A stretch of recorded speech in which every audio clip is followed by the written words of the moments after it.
अस्सलाम वालेकुम स्टूडेंट्स, इस वीडियो में हम टाइप्स ऑफ मेमोरी को डिस्कस करेंगे। लास्ट वीडियो मैंने मेंशन किया था कि मेमोरी की बेसिकली 3 टाइप्स हैं, sensory memory, short term memory and long term memory. Video ताकि लंबी ना हो जाए इसलिए इस वीडियो में सिर्फ मैं सेंसरी मेमोरी को डिस्कस करूँगा, जो मेमोरी की फर्स्ट टाइप है। तो एक राइटर जो हमें रिकमेंड किया गया इस सिलेबस को कवर करने के लिए, फेल्डमैन, उसके according sensory memory is the initial short lived storage of information recorded as a meaningless stimulus. इस डेफिनेशन पर गौर करें तो बाकी टॉपिक को हम इस डेफिनेशन के अकॉर्डिंग एक्सप्लेन कर सकते हैं। Sensory memory is the initial short lived storage of information recorded as a meaningless stimulus. तो इसको हम एक्सप्लेन करने की कोशिश करते हैं। पहली बात तो ये कि ये इनिशियल मेमोरी है, यानी सबसे पहले जो हमारे सेंस ऑर्गन्स या सेंसेस इंफॉर्मेशन हासिल करते हैं वो हमारी सेंसरी मेमोरी का हिस्सा बनती है। ठीक है जी।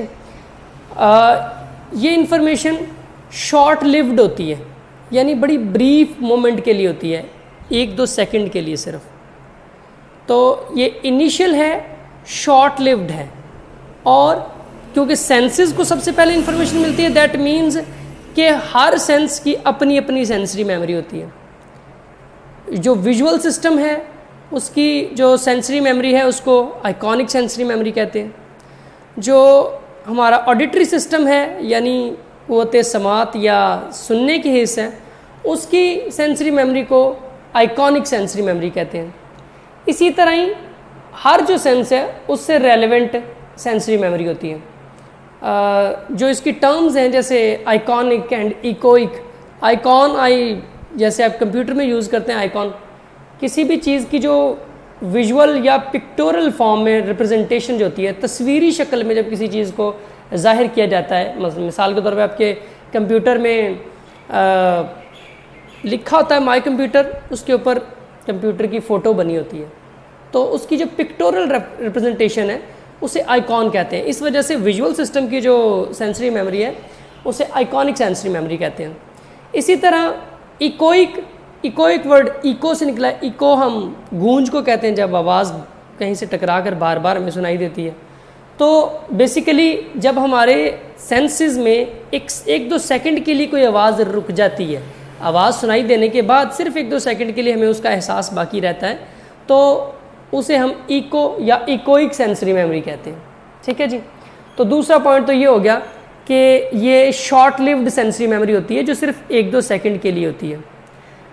अगर ये मीनिंगलेस स्टिमुलस होता है, यानी हमें इसका कोई मीनिंग समझ नहीं आता, ये हमारे लिए बेमानी चीज़ होती है। एक चीज़ का सिर्फ स्नैपशॉट बनता है, एक लम्हा भर के लिए उसका नक्श बनता है और वो हमारे सिस्टम से साथ ही ख़त्म हो जाता है।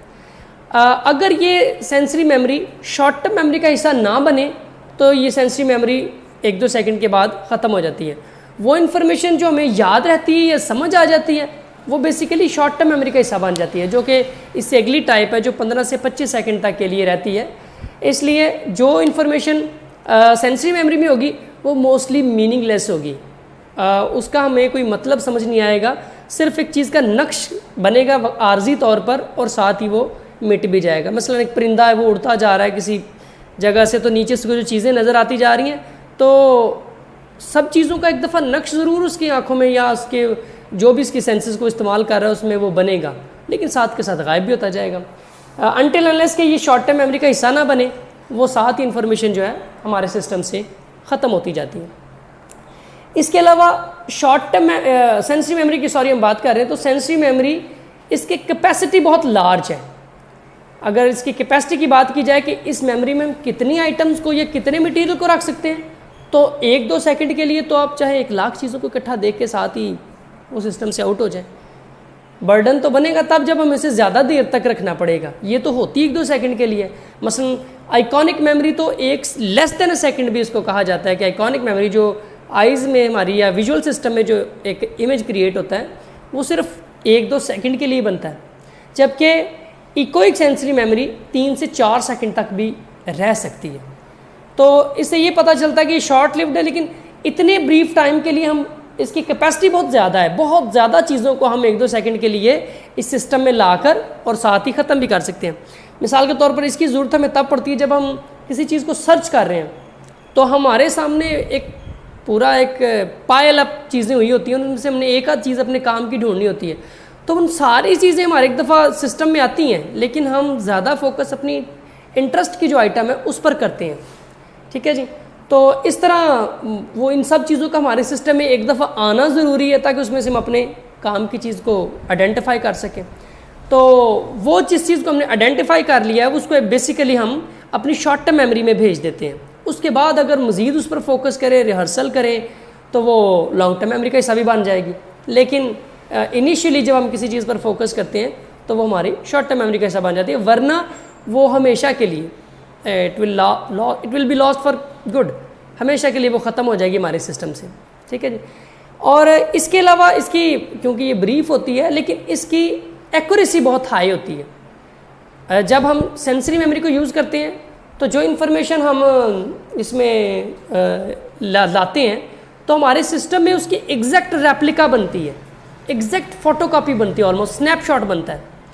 तो इसमें इंफॉर्मेशन में ज़्यादा चेंज नहीं आता, एग्जैक्ट कॉपी बनती है। जबकि अगर शॉर्ट टर्म मेमोरी की या लॉन्ग टर्म मेमोरी की बात करें तो उसमें इंफॉर्मेशन में चेंजिंग आ जाती है, उसमें क्योंकि थोड़ी रीवर्किंग करनी पड़ती है हमें, हमारे सिस्टम को उसमें से काम की चीज़ें, मतलब की चीज़ें निकालनी पड़ती हैं। तो each and every detail as it is जो है वो हमारे सिस्टम का हिस्सा नहीं बनती, बल्कि उसमें चेंजिंग आ जाती है। लेकिन सेंसरी मेमोरी चूँकि 1-2 सेकंड की होती है तो इसमें एग्जैक्ट रेप्लिका बनती है जो भी इंफॉर्मेशन इस सिस्टम में एंटर होती है। तो नेक्स्ट इन वीडियो में इंशाल्लाह मैं इसकी जो नेक्स्ट टाइप है मेमोरी की, that is short term memory, उसको डिस्कस करूँगा। Okay students, thank you for now.